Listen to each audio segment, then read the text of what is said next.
The time has come for which you all have been waiting very keenly. That is for the UPSC exam notification. UPSC Civil Service Examination 2025 notification has been published on the website of UPSC. So this is the PDF. Now you all are not going to read it, I know. So what I've done is I have read the entire notification and highlighted all the most important things which you all should know. So let's start with this. First thing that I found important is obviously the website on which you're going to apply, upsconline.gov.in. Then major thing is about the last date of application or the receipt of application. So today onwards you can apply for the examination and the last date is 11th February 2025. Timing is 6 p.m. Now most of you might feel that we are going to apply till this time, but I suggest take 1 or 2 days and try to apply as soon as possible. Don't wait for this last date. Okay? And the notification clearly says that the e-admit card will be provided to you 1 week prior to the exam date. So the last working day of that particular week, on that day you will get this e-admit card. So no need to think about it. Then next thing, it's related to the photograph which you are going to upload. Now the notification clearly mentions that your photograph should not be more than 10 days old. So I suggest go to any photo studio, get clicked a new picture of yourself, and that picture should also include your name as well as the date on which the photograph has been taken. Okay, and they have clearly mentioned 3/4 of this picture should include your own image and not this name and date only. So name and date should be at the end in a very small font, you can say. Then what's the major stuff in this notification? Well, all the services which are mentioned here, there is a minor change we can see in the services. IAS, IFS, IPS, all the services are here. But if I compare it with the 2024 notification, there was one service called Indian Railway Management Service. But there was only such one service. This year, they have changed it. They have made it in 3 different categories. So IRMS traffic, IRMS personnel, IRMS accounts. So 3 different categories have been taken out from this Indian Railway Management System. Okay. Then number of vacancies. Now this is one of the most important thing everyone must be looking at. This year number of vacancies is somewhere around 979, out of which 38 vacancies are reserved for persons with benchmark disability category. Now this is a decent number, I'll say. Okay, so if you have been preparing since a long time and you were waiting to see how much numbers will be there in terms of vacancy, although it doesn't really matter. If you are prepared well, you can anyway clear. Then moving ahead with important information, well, regarding centers. Although I haven't seen any major change in the list of centers. For prelims, you have a big list, you can see. And for mains, almost the same centers are here. So no major change. You can look for your center, nearby center. Allotment of center will be on first apply, first allot basis. As I told you earlier, that when you're applying, I'm saying apply for this exam as soon as possible. Why? Because if you're applying and if you apply first, the center will be allotted to you first. Right now, let's say you are applying in Delhi. If you apply today, there are chances you will get UPSC Bhavan as your exam center. Okay, then moving ahead, criteria for the examination or this age limits, nothing is different. We haven't seen any change in this, so I'm just skipping this part.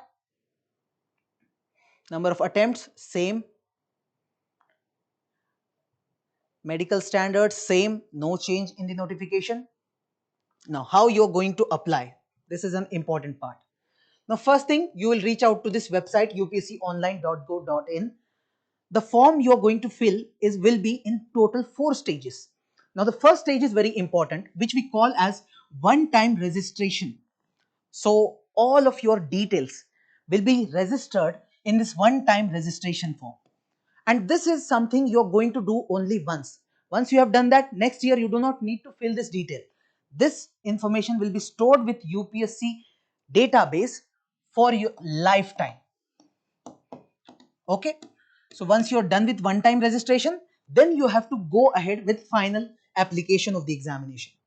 Now those who fill this one-time registration or OTR profile, in case they want to make any change, UPSC has clearly mentioned that any change in this registration will be allowed only once in lifetime after the registration.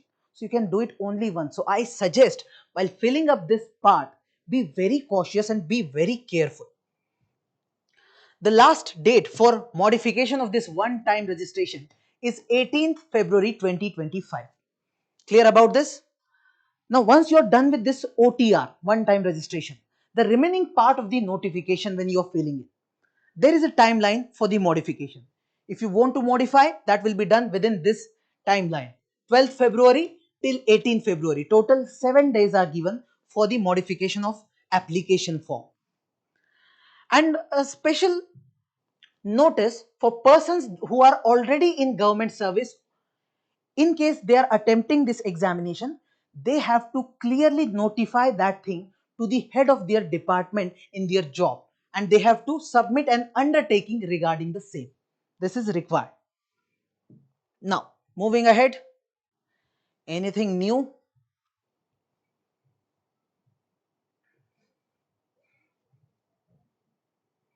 Reservation part, nothing new.